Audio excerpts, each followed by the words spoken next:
안녕하세요. 충남대학교 지능소프트웨어 연구실 석사과정 서혜인입니다. 오늘 제가 발표할 세미나 주제는 Exploring the Limits of Transfer Learning with a Unified Text-to-Text Transformer라고 하는 T5 논문입니다. 2017년에 Attention is all you need라는 논문에서 트랜스포머가 소개된 이후로 2018년부터 GPT, BERT 이후로 대부분의 언어 모델들이 이 트랜스포머 구조에 기반하고 있습니다. 그 중에서 트랜스포머의 디코더만 사용하는 GPT 계열과 인코더만 사용하는 BERT 계열, 그리고 인코더와 디코더를 모두 사용한 시퀀스 투 시퀀스 구조인 BART와 T5 등이 있는데 그 중에서 2020년 6월에 나온 T5 모델에 대해 소개하도록 하겠습니다. T5 논문을 보면 다음과 같은 그림이 있는데 인풋과 아웃풋이 모두 텍스트 형태인 것을 확인할 수 있습니다. 이처럼 논문에서는 모든 텍스트를 처리하는 문제를 텍스트 텍스트 문제로 바라봤고 텍스트 투 텍스트 트랜스포머라고 해서 T가 총 5개라 T5라고 불립니다. 다시 정리하면 모든 NLP 태스크를 텍스트 투 텍스트로 처리할 수 있는 관점에서 바라보고 이 접근 방식을 사용하면 동일한 모델, 오브젝티브, 트레이닝, 디코딩 등등에 사용할 수 있습니다. 그래서 논문에서는 새로운 방법론을 제안한다기보다 서베이, 익스플로레이션 혹은 기존에 존재하는 기술들을 비교해서 다양한 실험을 진행한 결과들을 보고하고 있습니다. T5 모델에 대해 설명하자면 일반적인 인코더 디코더의 트랜스포머 구조를 따르고 있습니다. 인풋 시퀀스의 토큰이 인베딩으로 매핑돼서 인코더 입력으로 들어가게 되면 인코더 내부에는 N개의 블락으로 쌓여 있는데 이 블락은 크게 2개의 서브 컴포넌트로 구성됩니다. 먼저 어텐션 메커니즘을 수행하는 셀프 어텐션 레이어와 그 이후에 피드포워드 네트워크로 구성되는 구조를 따르고 있습니다. 구체적으로 살펴보면 오른쪽 그림과 같이 레이어 노멀리제이션이 각 컴포넌트의 입력 부분에 위치하고 있습니다. 그리고 레이어 노멀리제이션에서 바이어스는 따로 적용하지 않았고 이 레이어 놈 이후에 레지듀얼 스킬 커넥션을 수행하도록 구성되어 있습니다. 그리고 드롭아웃의 경우 피드포워드 네트워크 내부, 스킵 커넥션, 어텐션 웨이트, 인풋 아웃풋 전체 스택에 대해 적용되어 있고 모든 드롭아웃 레이트는 0.1로 설정되어 있습니다. 그 외에 디코더도 동일하게 구성이 되어 있습니다. 포지션 인베딩의 경우에는 기존 트랜스포머는 사인 함수를 사용했고 버트의 경우 각 토큰의 위치 정보에 따라 차례로 값이 부여되는 런드 포지션 인베딩을 사용했는데 T5의 경우 기존 트랜스포머와 다르게 릴레이티브 포지션 인베딩을 사용했습니다. 이 릴레이티브 포지션 인베딩은 인풋 사이의 관계를 고려해서 기존의 방식처럼 각 토큰의 위치별로 고정된 인베딩 값을 사용하는 것이 아니라 셀프 어텐션 내에서 키와 쿼리의 풋의 바운더리 내에 그 토큰들의 상대적인 위치값을 준 것입니다. 버트와 비교하면 버트의 경우에는 시퀀스 랭스가 512일 때 0부터 511까지 시퀀스 아이디를 통해 인베딩 값을 부여했는데 T5의 경우에는 각 토큰의 상대적인 위치를 나타내는 인베딩을 사용한 게 차이점입니다. 그리고 이 쿼리와 키 사이의 오프셋에 대해 구한 인바딩 값을 셀프 어텐션 스코어에 더해 최종 스코어로 취했습니다. 선학습 데이터셋으로는 콜로설 클린 크러들드 코퍼스라고 C4 데이터셋을 사용했습니다. 라벨링이 되어 있지 않은 데이터로 기존의 언어 모델 학습할 때 많이 사용되던 커먼 크롤 데이터셋을 발전시킨 데이터셋입니다. 한 달에 20TB를 크롤링했고 전처리 후 학습에 사용되는 데이터는 총 750GB입니다. 그리고 공개된 데이터셋이기 때문에 텐서플로우 데이터셋에서 바로 사용 가능합니다. 이 C4 데이터셋을 크롤링한 뒤에 전처리 작업을 진행했는데 다음과 같이 휴리스틱을 통해 텍스트 정제를 진행했습니다. 크게 7개 정도로 나눠볼 수 있는데 먼저 첫 번째는 터미널 펑츄에이션이라 해서 문장이 끝나는 온점, 느낌표, 물음표, 따옴표와 같은 걸로 끝나는 문장만 사용했고, 또 5문장보다 적은 페이지는 제거하고, 한 문장에 적어도 3단어 이상 포함된 문장만을 사용했습니다. 세 번째는 나쁜 단어가 포함된 문장은 모두 제거하였고, 네 번째는 웹에서 크롤링한 텍스트이기 때문에 자바스크립트 단어가 들어간 라인은 모두 제외하고, 다섯 번째는 노램 입성과 같은 디자인 쪽에서 나오는 그런 단어가 포함된 페이지는 모두 제거를 했고, 또 여섯 번째는 자연어의 텍스트가 아닌 괄호와 같은 코드가 포함된 것들은 모두 제외하고, 마지막으로는 다운스트림 태스크가 영어로 되어 있기 때문에 랭디테이크라는 라이브러리를 사용해서 영어의 확률이 99% 이하의 문장들을 모두 제거한 다음 진행하였습니다. 이러한 휴리스틱 방식은 기존 커먼 크롤 데이터셋에서 진행한 휴리스틱 방식에서 영감을 받아서 더 확장해서 진행했고, 기존 데이터셋 같은 경우에는 이 휴리스틱 필터링이 굉장히 제한적이고 또 데이터셋을 공개적으로 사용할 수 없어 새로운 데이터셋을 구축하였다고 합니다. 다음은 다운스트림 태스크인데 T5의 성능을 실험하기 위해 글로, 슈퍼글루, 요약, QA, 번역 등 다양한 테스트를 진행했습니다. T5 모델의 인풋과 아웃풋 포맷에 대해 살펴보면 먼저 텍스트 투 텍스트 모델이기 때문에 입력되는 인풋에 진행하고 싶은 특정 태스크에 대한 정보가 필요하기도 해서 입력 텍스트 앞에 태스크를 구분할 수 있는 프리픽스를 붙였습니다. 상단의 트랜스레이션 리드의 경우 영어를 독일어로 번역하는 태스크인데 기존 인풋 문장인 That is good 앞에 어떤 태스크에 대해 진행하는지 설명하는 프리픽스인 Translate English to German이라는 단어가 추가되어 있음을 확인할 수 있습니다. 그리고 모든 태스크를 텍스트 투 텍스트 모델로 처리하기 위해 특정 태스크는 몇 가지 트릭을 사용하기도 했는데 먼저 첫 번째로 mLNI에 대해서 설명하도록 하겠습니다. mLNI는 멀티장르 내추럴 랭귀지 인퍼런스 코퍼스로 글루 태스크 중 하나로 NLI 태스크이기 때문에 클래시피케이션에 대한 문제입니다. 데이터셋은 전제 문장과 가설 문장이 쌍으로 구성되어 있고 이 전제 문장을 기준으로 가설 문장이 인테리먼트, 컨트래딕션, 뉴트럴에 해당하는지 이 셋 중 하나로 분류하는 태스크에 해당합니다. 이 mLI의 경우에는 텍스트 클래시피케이션 문제이긴 하지만 텍스트 텍스트 어프로치 특성상 정답 후보가 될 수 있는 라벨 외에 햄버거와 같은 엉뚱한 단어들이 생성될 수 있는데 이럴 경우에는 그냥 정답이 틀렸다고만 하고 그 외에 다른 행위는 하지 않았습니다.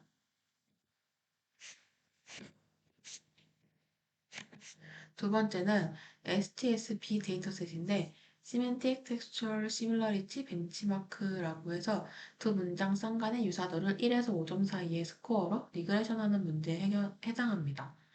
대부분 스코어가 0.2 단위로 증가하거나 감소하게 되는데 이런 리그레션 문제를 T5에서는 21개의 클래스를 가진 클래스 분류 문제로 변환해서 진행하였습니다. 세 번째 WNLI의 데이터셋 경우에는 문장에서 대명사가 주어진 문장에서 어떤 대상인지 선택하는 태스크인데 아래 예제를 보면 인풋 문장에서 데이가 더 카운슬맨 혹은 데몬스트레이터 둘 중 하나가 될 수 있는데 문맥의 흐름상 찾아야 할 대명사인 이 타겟은 더 시티 카운슬맨이 됩니다. 그 외에도 태스크별로 또 추가 변환을 진행해서 실험을 했다고 합니다. 다음은 실험에서 진행한 내용들을 소개하도록 하겠습니다. 서베이를 위해 다양한 조합에 대해 비교 실험을 진행하였고, 또 특히 소타 성능이 나온 모델에서 인사이트를 찾아서 실험을 진행하였다고 합니다. 먼저 논문에서 제안한 베이스라인은 스탠다드 트랜스포머 유징 심플 디노이징 오브젝티브라고 해서 디노이징 오브젝티브를 사용한 기본적인 트랜스포머 구조를 사용하였고 이후에 다운스트림 태스크를 통해 파인 튜닝을 진행하였습니다. 모델의 경우 트랜스포머 인코더 디코더 구조가 생성 태스크나 블루 태스크 모두에서 좋은 성능을 보이기 때문에 이를 사용하였고 또 컨피규레이션의 경우 버트 베이스 모델과 동일하게 구성하였습니다. 모델 파라미터는 220 밀리언으로 버트 베이스 모델의 2배 정도라고 합니다. 베이스라인 트레이닝에 대한 설명은 다음과 같습니다. 먼저 프리트레이닝에서의 총 스텝수, 시퀀스 랭스, 배치 사이즈 등등에 대해 언급하고 있고 어닝레이트 스케줄러는 인버스 스퀘어 루트를 사용했습니다. 파인 튜닝에서의 하이퍼 파라미터들도 거의 유사하게 구성되어 있고 파인 튜닝에서는 별다른 레닝레이 스케줄러를 사용하진 않았습니다. 보캡의 경우 센텐스 피스 라이브러리를 사용해서 워드피스를 구성하였고 보캡 사이즈는 32,000 그리고 파인 튜닝 할 때 번역 태스크의 경우 영어 외에 다국어 정보도 필요하기 때문에 독일어나 프랑스어와 같은 언어들을 기존 선학습에 사용한 10호 데이터셋의 10분의 1 사이즈로 각 언어 말뭉치를 추가한 것도 워드피스를 진행하였습니다. 마지막 오브젝티브에 대해 설명하면 T5에서는 디노이징 오브젝티브를 사용하였고 또 버트에서 입력 시퀀스의 15%를 임의로 마스킹하는 방식을 T5에서도 사용했고 또 바트와 유사하게 연속적인 토큰을 한 개로 마스킹하기도 했습니다. 위에 그림을 보면 오리지널 텍스트에서 for inviting이 X 토큰 하나로 마스킹된 걸 확인하실 수 있습니다. 그리고 실제 맞춰야 하는 타겟은 인풋에서 마스킹되지 않은 나머지 부분입니다. 베이스라인 성능의 경우 10개의 베이스라인을 학습시켜서 이에 대한 평균과 표준 편차를 확인했는데 10개 모델은 랜덤 이닛, 데이터셋 셔플링 같은 걸 통해 다르게 설정하였고 또 글루와 슈퍼글루의 경우 모든 서브 태스크에 대한 성능을 평균 점수로 내서 측정하였습니다. 논문에서 언급하길 우선 버트 베이스 모델보다 성능이 오르긴 했지만 T5의 경우 인코더 디코더의 구조를 가진 모델이고 또 4분의 1 스텝 정도만 선학습 진행하였기 때문에 버트와 직접적으로 성능을 비교하긴 어렵다고 했습니다.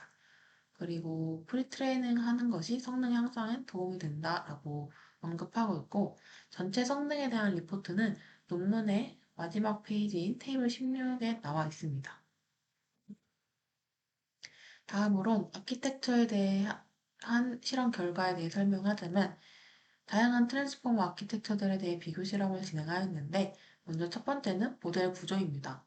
모델 내 어텐션 메커니즘 중 마스킹에 따라 다양한 구조를 비교했는데 이 논문에서는 크게 세 가지 구조에 대해 비교를 했습니다.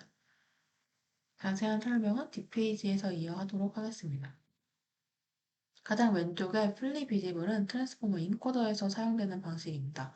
버트가 그 대표적인 예고, 쿼리가 모든 키에 어텐션 할 수 있는 게 특징입니다. 가운데 캐주얼의 경우 트랜스포머 디코더에서 사용되고 GPT와 같은 일반적인 언어 모델이 이 캐주얼 방식을 따르고 있습니다.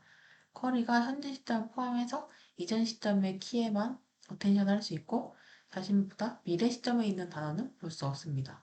언어 모델이라는 게 앞에 나온 문장을 바탕으로 그 뒤에 어떤 단어가 나올지 예측을 해야 되기 때문에 본인보다 이후 시점에 있는 값들은 참고할 수 없습니다. 그리고 가장 오른쪽 캐주얼 위 프리픽스는 T5 모델에서 사용하고 있는 방식인데 입력 텍스트인 프리픽스 부분은 풀리 비지블을 사용하고 있고 또 디코더 쪽의 출력 텍스트는 캐주얼을 사용하고 있습니다. 쉽게 말해서 문코더 디코더로 구성된 구조인데 앞장의 그림을 다시 보면 가장 왼쪽 인코더 디코더 부분은 인코더 디코더 구조에서 인코더는 풀리 비지블로 되어 있고 디코더는 캐주얼로 되어 있습니다. 랭귀지 뷰들도 디코더만 사용한 캐주얼과 같고 오른쪽 프리픽스 LM의 경우 입력 텍스트에 대해서는 인코더와 같은 방식을 사용하고 또 이후 출력 텍스트는 캐주얼과 같은 방식을 사용합니다. 두 번째는 다른 여러 모델들을 비교하는데 파라미터 수, 코스트와 같은 것들에 따라 실험을 진행하였습니다. 세 번째는 목적 함수인데 디노이징과 랭귀지 모델링 두 가지를 사용해서 비교했습니다. 이렇게 여러 아키텍처들에 대해 비교를 했을 때 결과는 인코더 디코더 구조의 오브젝티브는 디노이징을 한 것이 가장 성능이 좋게 나왔습니다. 테이블 2에서 주황색 네모 박스에 해당하는데 그 아래 초록색 네모 박스는 인코더 디코더 구조의 파라미터를 쉐어링하는 구조인데 그것은 크게 성능 차이가 나지 않았고 또 세 번째 파란색 네모 박스인 인코더 디코더 구조의 레이어 수를 6개로 줄인 것은 오히려 성능이 떨어졌습니다.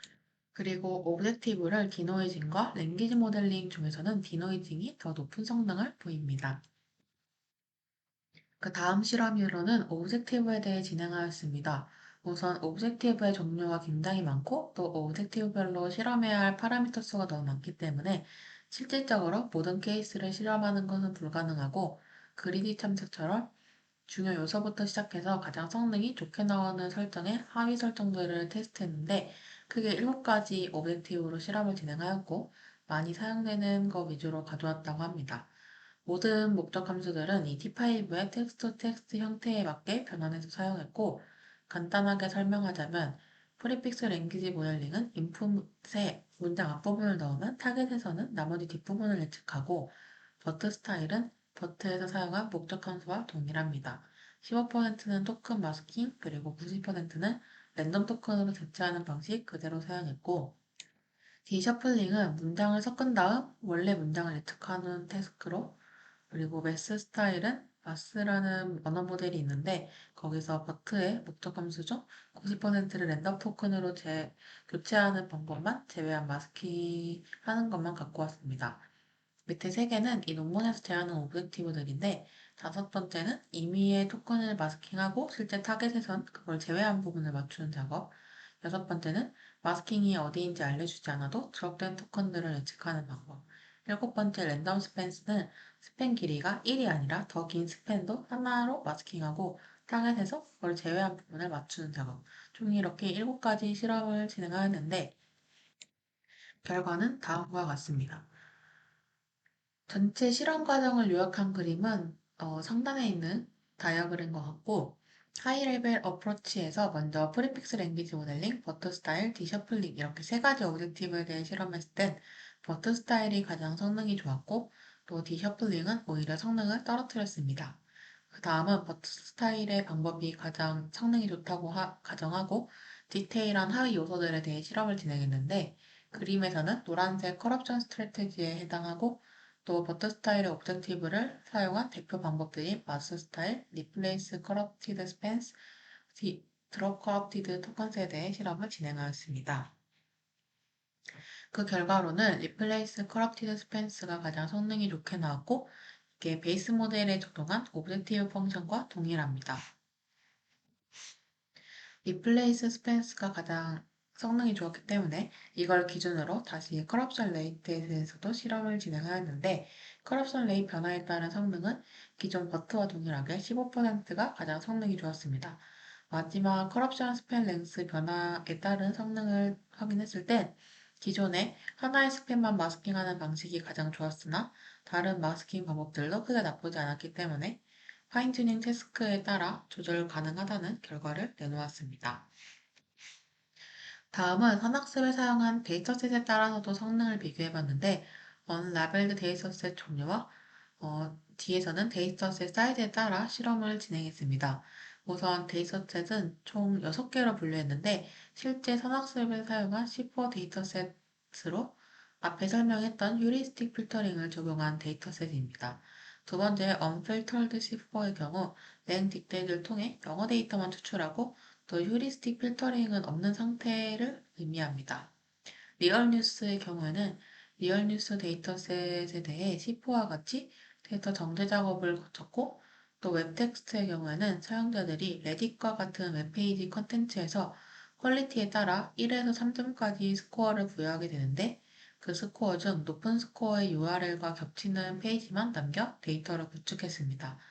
C4 데이터셋 같은 경우에는 한 달치 커먼 크롤 데이터만 사용했기 때문에 여기서 웹텍스트만 사용하려면 2기가밖에 안 돼서 2018년 8월부터 2019년 7월까지 총 12개월의 커먼 크롤 데이터셋에서 휴리스틱 필터링을 동일하게 적용해 총 17기가바이트의 웹텍스트 데이터를 구축했습니다. 다섯 번째 위키피디아의 경우에는 많이 알고 있듯이 영어 위키피디아를 사용했고 또 위키피디아 플러스 토론토 북스코퍼스의 경우에는 위키피디아가 백과사전 도메인 텍스트만 있기 때문에 도메인 정보를 넓히기 위해 토론토 북스코퍼스를 추가한 데이터셋입니다. 앞서 말한 데이터셋들에 대해 실험한 결과 전체적으로는 C4 데이터셋이 가장 성능이 좋았고 퓨리티 필터링을 적용하지 않은 C4의 경우에는 성능이 떨어지는 걸 확인할 수 있었습니다. 그리고 인도메인 데이터로 학습하면 다운스트림 태스크에서 성능이 향상되기도 하는데 다운스트림 태스크 중에 MRC 태스크 같은 경우에는 데이터셋의 내용이 겹치는 경우가 발생해서 성능이 좋게 나온 것 같다고 합니다. 또한 아, 슈퍼글루를 보면 C4보다 위키피디아의 성능이 더 높게 나오는 걸 확인하실 수 있습니다. 그리고 웹텍스트가 C4보다 데이터셋이 40배 이상 작음에도 불구하고 성능은 유사하거나 그 더 높은 성능을 보이기도 합니다. 두 번째는 데이터셋 사이즈에 따라 실험을 진행하였는데 토큰 수에 따라 총 5개의 실험을 진행하였습니다. 전체 풀 데이터셋이 235제곱으로 총 34빌리언 개의 토큰 정도 된다고 합니다. 그 밑에 다음과 같은 데이터셋 사이즈로 실험을 진행했는데 결과적으로 테이블을 보면 적은 데이터셋으로 여러 번 리핏해서 반복하는 것보다 하나의 큰 데이터셋으로 한 번 학습하는 것이 더 좋고 성능을 보면 데이터셋 사이즈가 작아질수록 오히려 성능도 감소하는 것은 확인할 수 있습니다. 그래서 총 반복하는 횟수는 64번 정도까지만 효과가 있고 더 반복하는 것은 의미가 없다고 합니다. 그리고 데이터셋의 크기가 감소하면 로스도 작아지게 되는데, 어, 특히 2의 23제곱 데이터셋의 경우에는 로스가 0.1 정도까지 떨어지게 됩니다. 그렇지만 이것이 마냥 좋은 게 아니라 반복 학습을 해서 그런지 암기하는 효과가 나타나 오버피팅의 가능성이 있다고 합니다. 다음은 트레이닝 전략에 대해서도 비교를 했는데 다운스트림 태스크를 위한 파인튜닝 방법에 대해 실험들을 정리했습니다.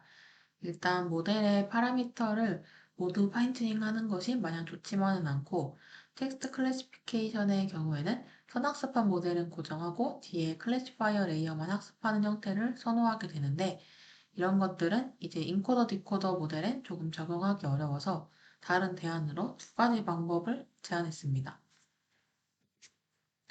첫 번째는 어댑터 레이어스라고 선학습된 부분은 그대로 두고 그 위에 별도로 학습 가능한 레이어를 둬서 그 부분만 학습시키는 방식입니다. 트랜스포머 블록 내에 피드포워드 네트워크 위에 어댑터 레이어를 추가하는 방식인데 아래 그림에서 보다시피 각 피드포워드 레이어 위에 어댑터 레이어가 올라가 있는 걸 확인하실 수 있습니다. 파인튜닝 할 때는 이 어댑터 레이어랑 레이어 노멀리제이션 파라미터가 업데이트로 되는 방식이고 하단의 그림은 아래 출처를 통해 제가 갖고 왔습니다.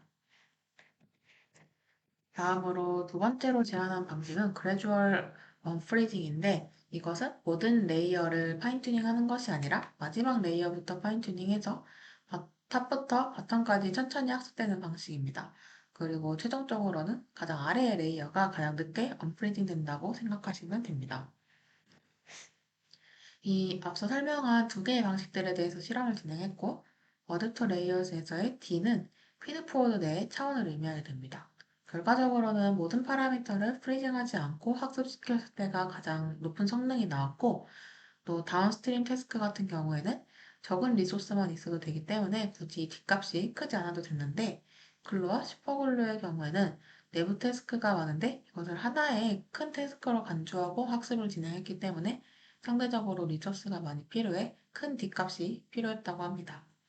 그리고 그래주얼 언프리징 같은 경우에는 모든 태스크에서 올 파라미터보다는 성능 저하를 보이긴 했지만 파인튜닝 할 때 속도는 향상되는 효과를 보였다고 합니다. 마지막은 스케일링인데 위의 질문처럼 만약 4배 큰 컴퓨팅 자원이 생겼을 때 모델을 어떻게 늘릴지, 어떻게 늘리면 효율적일지에 대해서 실험을 진행했는데 고려한 대상은 파라미터 수, 트레이닝 스텝, 배치 사이즈, 영상길 비법 이렇게 총 4가지로 구성됩니다. 일단 모델의 사이즈를 늘리던 트레이닝 스텝 수를 늘리던 베이스라인보다는 다 성능이 향상됐지만 무조건 트레이닝 스텝이나 배치 사이즈를 4배 늘렸다고 해서 가장 좋은 성능을 보이진 않았습니다. 마지막으로 논문에 대해 정리하면 이 논문에서 취한 방식들을 보면 모든 NLP 태스크들을 텍스트 텍스트 포맷으로 다양한 태스크를 처리할 수 있도록 했고 또 아키텍처의 경우에는 기본적인 트랜스포머 인코더 디코더의 구조를 사용했습니다. 목적 함수는 디노이징, 그리고 데이터셋은 C4 데이터셋을 따로 구축했고, 스케일링에 대해서는 모델 크기를 키울 때 어떻게 해야 효과적인지 등에 대해서 다양한 실험들을 진행을 했습니다. 위의 방법들을 사용을 해서 최종적으로 110억 개의 파라미터로 굉장히 큰 모델을 학습시켜서 다양한 태스크에서 소타를 달성했습니다. 아웃룩 같은 경우에는 먼저 첫 번째는 모델 크기입니다. 모델의 크기가 클수록 성능은 당연히 더 좋게 나오지만 컴퓨팅 자원 한계 등의 모든 상황에서 큰 모델을 사용할 수 없기 때문에 작은 사이즈의 모델로도 좋은 성능을 낼 수 있는 그런 모델을 원한다고 하였고, 다음 널리지에 대한 얘기인데, 순학습 목표 중 하나가 다운스트림 태스크를 파인튜닝 했을 때 성능을 향상시킬 수 있는 그런 널리지를 제공해야 되는데, 일반적인 선학습 모델의 학습 방식은 손상된 텍스트를 맞추는 방식으로 진행돼서 이러한 방법이 일반화된 널리지를 가르치는 데 효과적인 방법인지 아닐 수도 있다라고 하였고, 그 다음은 태스크 간 유사성입니다. 스쿼드 같은 경우에는 위키피디아로부터 데이터셋이 구성됐기 때문에 이 선학습에 사용된 데이터랑 겹치는 부분이 있어서 성능이 높게 나올 수밖에 없을 것이라고 했고요. 마지막은 언어에 상관없는 모델을 개발하는 것입니다. 현재는 대부분 영어에 많이 치우쳐져 있는데 이 영어뿐만 아니라 언어에 상관없이 모든 NLP 태스크에서 좋은 성능을 낼 수 있는 그런 모델을 개발하고자 한다고 합니다. 여기까지 발표를 마치겠습니다. 감사합니다.